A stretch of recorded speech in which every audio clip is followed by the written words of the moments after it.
I'm just giving you an insight concerning the laws buying land here in Costa Rica. I can't promise that it is complete, but as far as we know, this is pretty much the stuff you need to know before buying land here in Costa Rica. These are our 6 must-knows before buying land in Costa Rica.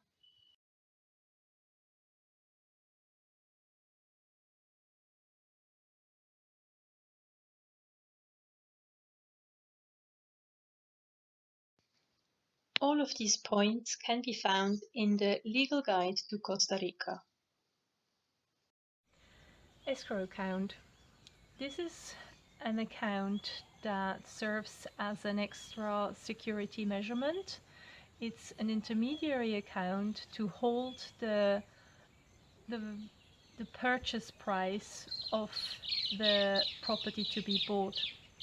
So the seller knows that you can pay the money and it is already in an account waiting for him in Costa Rica, and at the same time it gives the time for the lawyer to check up in the National Registry whether the seller is the righteous owner of the land. Once everything is settled between the two parties, this money will be released from the escrow account into the account of the seller.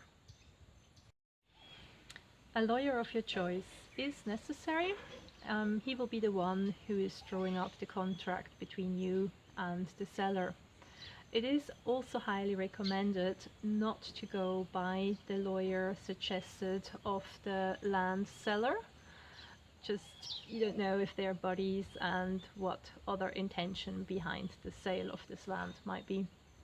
And also the job of the lawyer is to double check the registry whether the seller is the righteous owner of the land, and eventually, once the sale is confirmed, also to enter your name into the registry.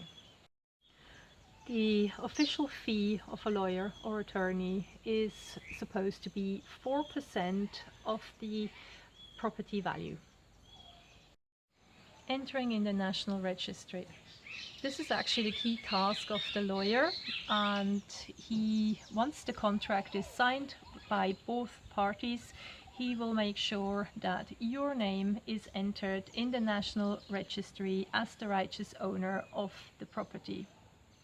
This will take a couple of weeks, and you will receive a sheet which is showing your name linked to the property, as well creating a number.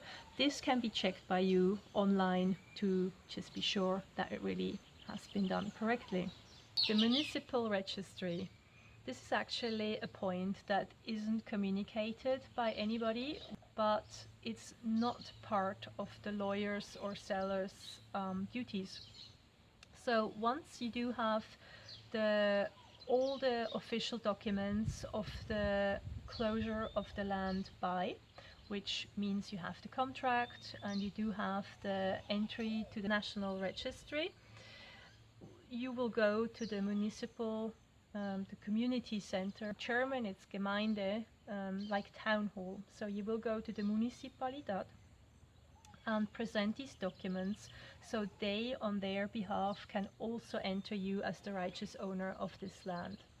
This is apparently super important to really close the deal. Apparently it has happened before that if you do not get an entry in the Municipal Registry, that the seller could resell the land to another owner within the next year. I do not understand how this is possible, especially given the fact that already your names have been entered in the National Registry. So yeah, I don't know, but it has been mentioned in the book that this happened before, and therefore in order to close the deal, do go as soon as possible with your required documents to the Municipal Registry. Fixed costs. So the main fixed costs are the taxes occurring once a year, which are 0.25% of the property value.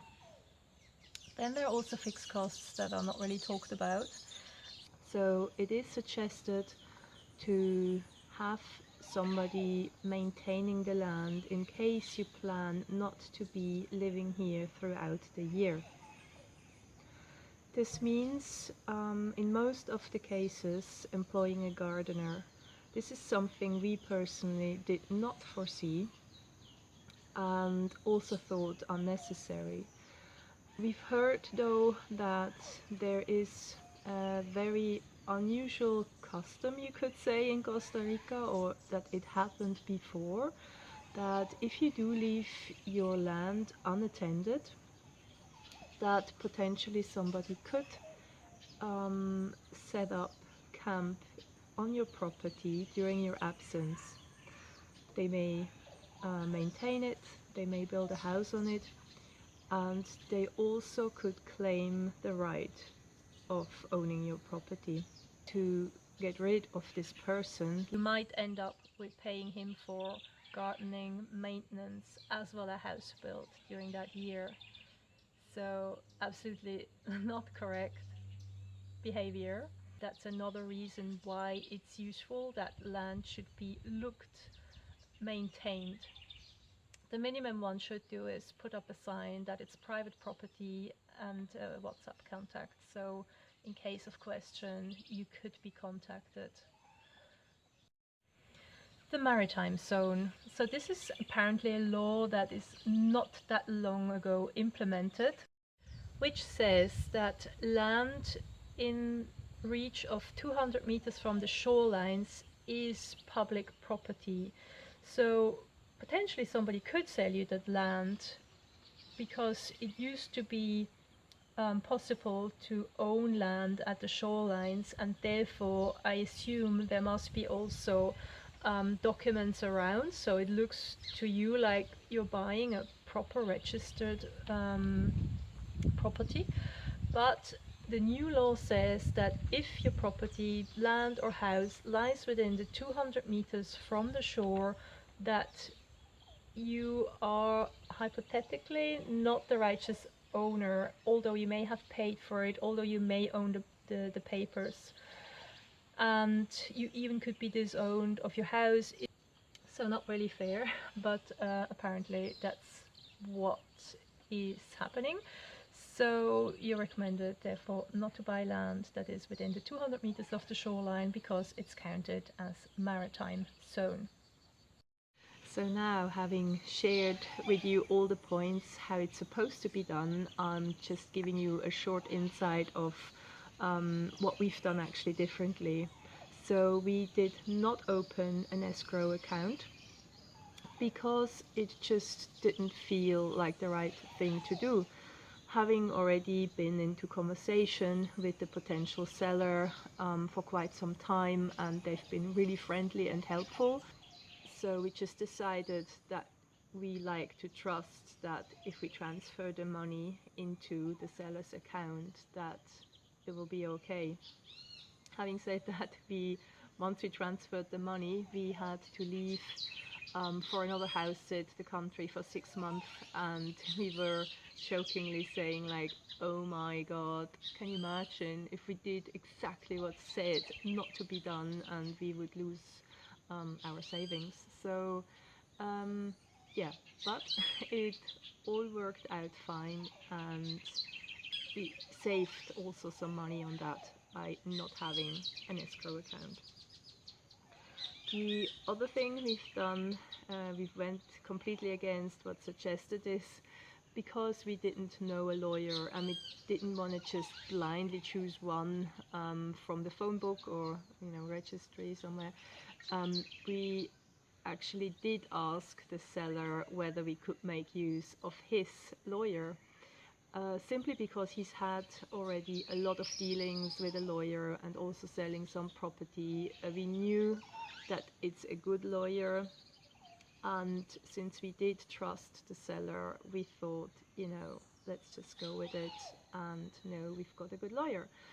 So also there, everything worked out fine, although we did pay 4.5% lawyer's tax, supposedly to be 4%, but other than that, it was a good decision.